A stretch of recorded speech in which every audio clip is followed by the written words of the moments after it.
Quelle est votre attitude envers le péché? Moi, je dis, pas d'excuse pour le péché.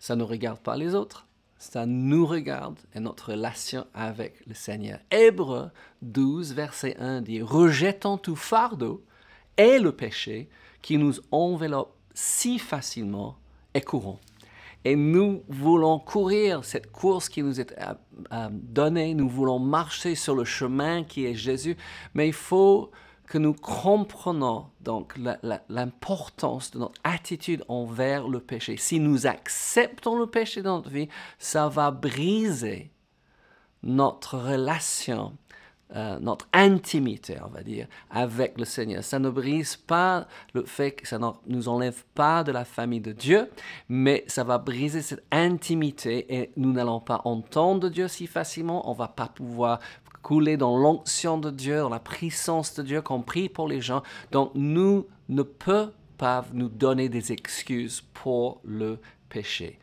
Philippiens 1, 6 dit « Je suis persuadé que celui qui a commencé en vous une bonne œuvre, ou cette bonne œuvre, la rendra parfaite pour le jour de Jésus-Christ. » Mais nous savons, dès le jardin d'Éden, dans le désert, Adam et Ève étaient tentés, Jésus était tenté et nous allons être tentés. Tenter n'est pas péché. Certains ont mis des lois autour de leur vie et autour de la vie des autres pour qu'ils ne soient même pas tentés. Nous allons être tentés. Amen. Mais qu'est-ce qu'on va faire? Et si nous péchons, qu'est-ce qu'on va faire? Je pense que c'est très important. Et surtout avec les événements des derniers mois, pour Laure et moi, nous avons vu plusieurs de nos amis partir au ciel. C'est pas évident la vie. Nous avons les joies des naissances, des baptêmes d'eau, des mariages. Nous avons aussi la peine de les départs de nos amis. Et nous avons besoin de comprendre que ça fait partie de la vie. Moi, je vous demande, si vous n'êtes pas pasteur, ayez compassion sur vos pasteurs qui, au même temps, sont en train de célébrer un mariage, célébrer la naissance d'un enfant qui peut être un enfant miracle. Ils sont aussi en train d'essayer d'aider les gens avec un deuil. Certains sont terribles. Pourquoi? Parce qu'un jeune ou quelqu'un aux forces de l'âge part et ils ont besoin d'être là auprès de les gens. Je sais pour vous, comme pour moi, nous avons toutes sortes d'émotions quand quelqu'un part. Et nous avons des promesses de Dieu. Je voulais vous donner ceci. Pourquoi? Parce qu'il y a raison pour notre attitude envers le péché, parce que nous avons une course à courir, nous avons une vie à vivre. Et moi, je dis, décidons de vivre longuement et en bonne santé. Décidons d'aller jusqu'au bout et de terminer notre vie en bonne santé. Amen. C'est important. Mais en 1 Thessaloniciens 4, 13, Paul dit, « Nous ne voulons pas, frères et sœurs, que vous soyez dans l'ignorance au sujet de ceux qui dorment, afin que vous ne vous affligez pas comme les autres qui n'ont point d'espérance. » C'est vraiment important notre attitude envers la mort. Pourquoi? Parce que la plupart des gens, la plupart des religions du monde n'ont rien à dire. Je pense que la religion actuelle, c'est la religion qui enseigne que l'homme n'est pas plus qu'un animal. Qu'il naisse et qu'il meurt et il n'existe plus, mais ce n'est pas du tout ce que la Bible enseigne. Pourquoi rejeter le péché? Pourquoi ne pas donner des excuses pour le péché? Pourquoi? Parce que nous savons que nous sommes, selon la parole de Dieu, des êtres éternels. Et quand notre corps s'endort, c'est l'image que Paul utilise ici, notre esprit part pour être avec le Seigneur. Vous connaissez bien que même sur la croix, il y avait deux voleurs, un à sa droite, un à la gauche, et l'un s'est moqué de Jésus. Si tu es, fais-nous descendre. Et l'autre dit, Seigneur, il s'humilie. Il dit, souviens-toi de moi quand tu entres dans ton paradis. Et Jésus a dit, dans ton royaume, il dit, aujourd'hui tu seras avec moi en paradis. Aujourd'hui. Cet homme, avec son dernier souffle, a mis sa confiance dans le Seigneur. J'ai une membre de la famille que quand il est mort, j'ai dit à ma femme, voilà un homme juste qui meurt et aille en enfer. Vous savez, j'avais tort. Quelques heures plus tard, ses enfants m'ont appelé pour dire, dans ces dernières heures, ouais, il a donné son cœur au Seigneur. Vous savez, on ne sait pas. Évidemment, pour ceux qui ont annoncé Jésus, pour ceux qui ont proclamé leur foi en Dieu toute leur vie, nous savons qu'ils partent avec le Seigneur, mais d'autres personnes, nous ne savons pas. Et j'ai entendu les chrétiens, en pensant bien, oui, dire comme moi j'ai dit, oui, il est en enfer. Vous savez, ça n'aide personne. Notre reine, vive le roi maintenant, oui, pendant toute ma vie, oui, la reine a déclaré sa foi en Jésus-Christ.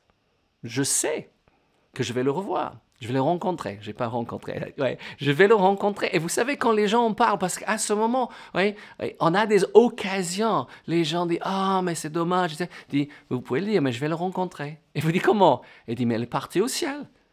Et moi aussi, je vais partir au ciel quand je meurs. Et il faut qu'on intrigue les gens. Laura appelle ça mettre du sel dans les conversations pour que les gens nous posent des questions. Mais je sais que j'aurai la joie de rencontrer la reine d'Angleterre. J'ai beaucoup aimé les cérémonies d'enterrement. Pourquoi?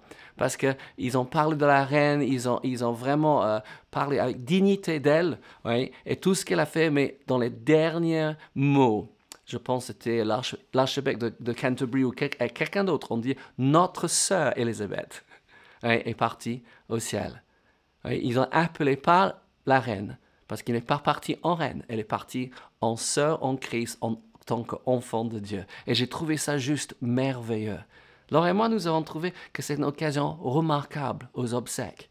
Oui, autant pour les membres de la famille et nos amis chers que quand nous sommes là en train d'aider les autres, les collègues, les voisins, oui, dans leur deuil.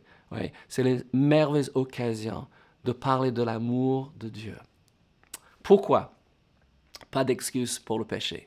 Oui, je n'ai pas oublié mon thème et je vous dis bonjour à tout le monde. Ravi de vous avoir avec nous. On aime beaucoup vos commentaires, d'où vous êtes. Si vous êtes nouveau sur la chaîne, dites-nous. Surtout, si cela vous fait du bien, encouragez les autres de regarder. Peut-être vous voulez partager un lien d'un message. Vous savez, on apprécie beaucoup. Pourquoi? Parce que notre but, c'est d'encourager les autres. Pourquoi? Parce que l'encouragement est l'oxygène de l'âme et tout le monde a besoin d'être encouragé. Donc, décidons aujourd'hui d'être encouragé et d'encourager quelqu'un d'autre.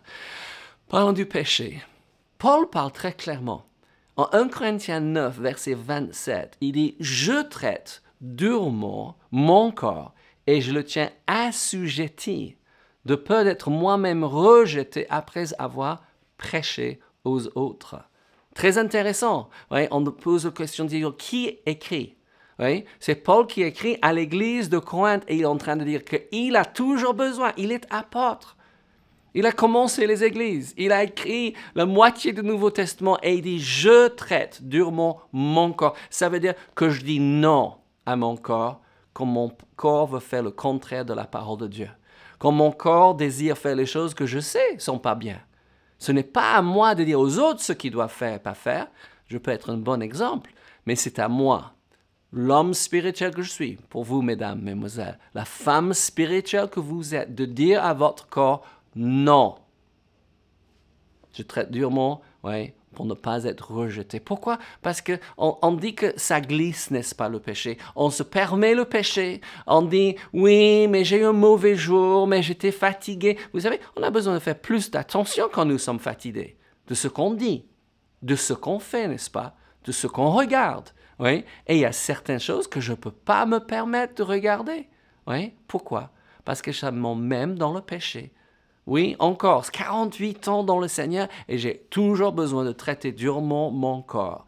Quelquefois, on dit, mais comment est-ce que les chrétiens peuvent aller dans le péché et pécher, il ment, il fait ceci, cela. Je vais peut-être parler de ça d'une autre fois, mais en 1 Timothée 4, 2, Paul dit que les gens ont cauterisé leurs émotions, ils ont cauterisé leur cœur. Ça veut dire, vous savez, à l'époque, on ne fait plus ça, mais quand on avait une blessure et ça n'arrêtait pas de saigner, on cauterisait avec un fer, chauffé jusqu'au rouge pour arrêter le saignement, mais vous savez, ça fait autre chose aussi. Ça tue toutes les sensations autour et on ne ressent plus rien.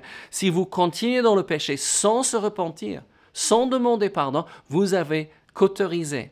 Vous aurez plus de sensations et ça va vous permettre de continuer. Il faut tout de suite qu'on réalise qu'on a péché. Moi, j'ai eu un pasteur extraordinaire qui me dit tout de suite que vous réalisez, en parole, en action, en pensée. Personne autre le sait ce que j'ai pensé, mais Dieu le sait et je le sais et je demande pardon. Amen. Une mauvaise pensée sur quelqu'un, je n'ai pas besoin de leur dire, ils savent rien. Hein? Une mauvaise attitude, je règle ça de suite. Je traite durement mon corps, mais je prends soin de marcher droit avec mon Seigneur. Je veux sa puissance dans ma vie et je pense vous aussi. Oui? Les gens disent, mais pourquoi quand je prie, il n'y a pas de... Assurez-vous que votre cœur est libre. Oui? Assurez-vous que vous n'êtes pas en train de vivre dans le péché. Amen. Rejetons tout fardeau. Et le péché qui nous enveloppe si facilement, c'est pareil pour nous tous. Ne pensons pas, le diable adore nous dire que c'est plus difficile pour nous que les autres. Nous ne sommes pas des victimes. Nous sommes plus que vainqueurs. Non, ce n'est pas plus difficile, mais j'ai besoin de prendre ma décision. Je marche main dans la main avec Dieu tous les jours. Amen. Alléluia. Et Hébreux 12, 2 dit, gardons les yeux fixés sur Jésus. Alléluia. Galates 5.1. J'aime beaucoup cet épître aux Galates. C'est juste extraordinaire. Mais Galates 5.1 dit, c'est pour la liberté que Christ nous a affranchis. C'est pour la liberté. Demeurez donc fermes et ne vous laissez pas mettre de nouveau sous le joug de la servitude. Le péché veut nous mettre sur un joug de servitude.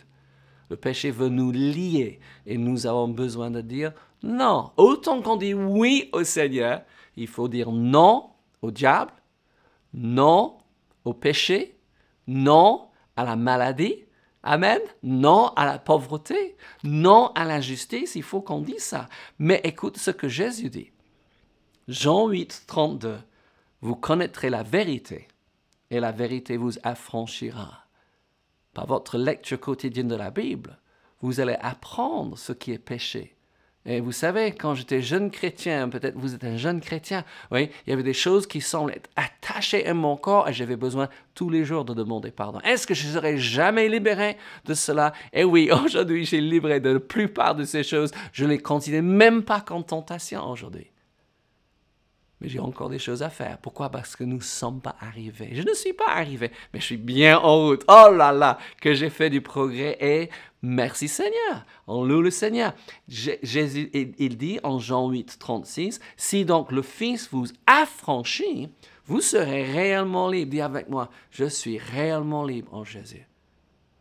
Le péché n'a plus de pouvoir sur moi et j'ai la capacité par la vie de Dieu qui est en moi, par l'Esprit de Dieu qui est en moi. Rappelons-nous, plus grand celui qui est en nous que celui qui est dans le monde. Je peux dire non.